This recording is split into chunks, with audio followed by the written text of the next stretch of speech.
from the mountaintop. Thank you for sending Jesus. He was born for the world. You gave us so much love, and I'm telling all the world. Hey Grove Kids, it's me, Holly, again. I'm so excited. This Sunday, we're going to do our singing and dancing on stage for our moms and dads and all of our guardians and grandparents and friends and family. So please invite them to come, and don't forget to wear your green and red because we're going to be on stage just getting everybody excited for Christmas coming. Remember to sing "We Wish You a Merry Christmas" at the end. I'll be picking out the drummers when you guys get there, okay? I can't wait to party with you because after we sing and dance, we get to get a whole bunch of Bible bucks and then have our own Christmas party. We'll see you first service and or second service, okay? If you come for both, we'll sing for both and have the same party for both. So more candy canes if you come to both. All right, guys, I hope that you enjoyed today's Bible story as we continue to get our hearts ready and prepared for the Christmas, which is really just the birth and birthday of Jesus our Lord. I love you guys, and I hope you're doing well.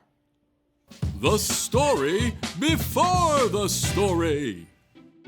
Today, we're in the third book of the New Testament, Luke. But before Luke, in the very beginning, out of love, God made an amazing world.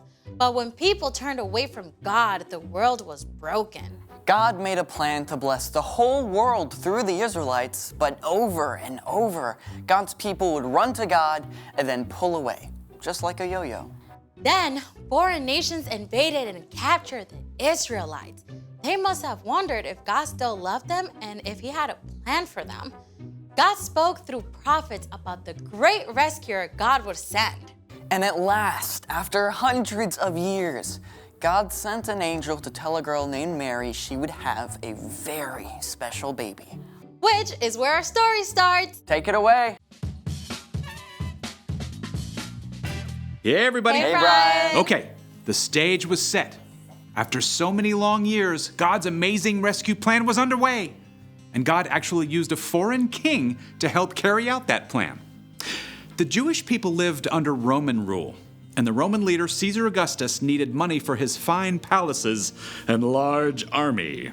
I command a census of every single person in my entire empire.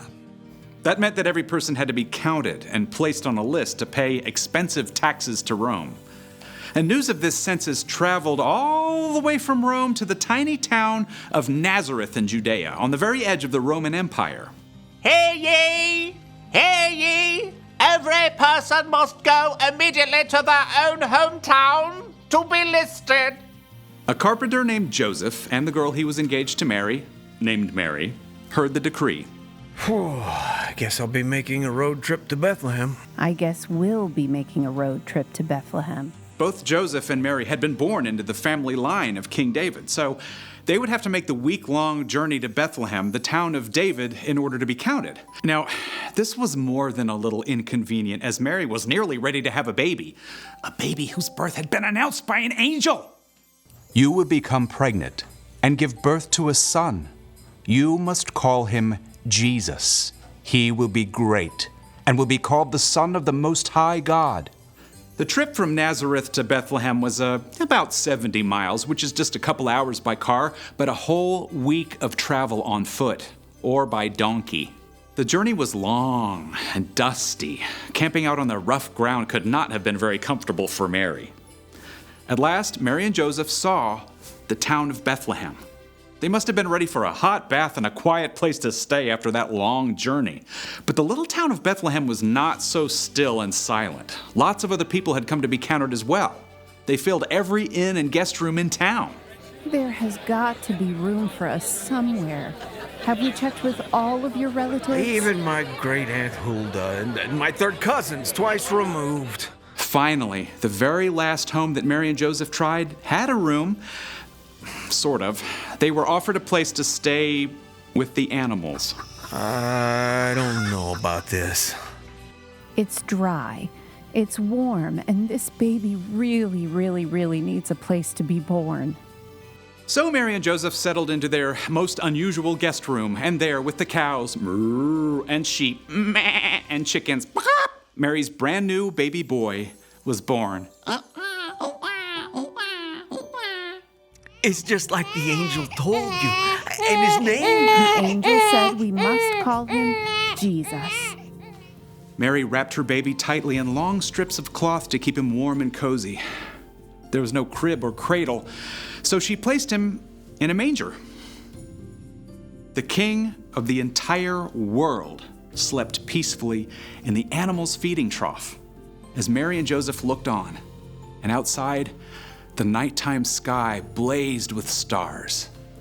God's very own son, the best gift ever, came into the world in the most unexpected way.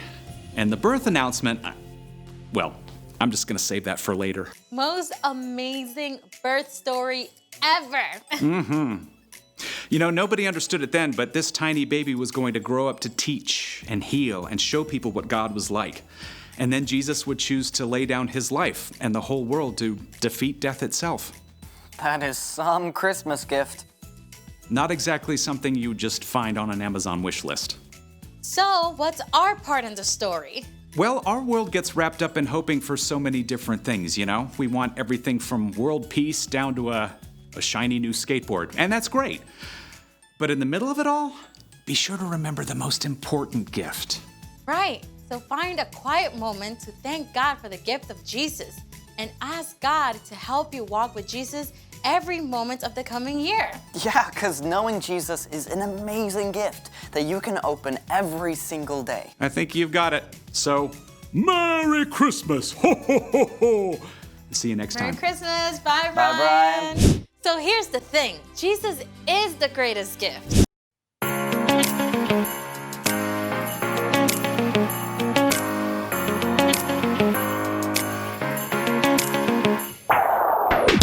I remember thinking when I was a little bit smaller that all my days would be filled with happiness and fun. But then I discovered it's not that easy. Some days can get you down, but the rest is up to us. I won't hesitate to see something great, 'cause I choose joy. All the lights are bright, snow on the ground. I hear the jingle bells jingling all around. Ho, ho, ho! There ain't nothing like the Christmas joy. All the carolers caroling through the town. Everybody celebrate, it's going down. Ho, ho, ho! There ain't nothing like the Christmas joy. Sing it with me, hey! There ain't nothing like the Christmas joy. All it takes is sunshine through the rain and a little bit of laughter to spin some bad luck into a real good time. It doesn't matter what life brings, you gotta focus on the bright side. We can be thankful, be grateful, the choice is yours and mine. I won't hesitate to see something great, 'cause I choose joy. All the lights are bright, snow on the ground. I hear the jingle bells jingling all around. Ho, ho, ho! There ain't nothing like the Christmas joy. All the carolers caroling through the town. Everybody celebrate, it's going down. Ho, ho, ho! There ain't nothing like the Christmas joy. There ain't nothing like the Christmas joy. Alright, y'all know what time of year it is. It's Christmas, y'all. I want some Christmas cookies. I wanna see some Christmas lights. Oh, there ain't nothing like the Christmas joy. Let's go, sing it out. I want some Christmas cookies. I wanna see some Christmas lights. Oh, there ain't nothing like the Christmas joy. Merry Christmas, everybody. All the lights are bright, snow on the ground.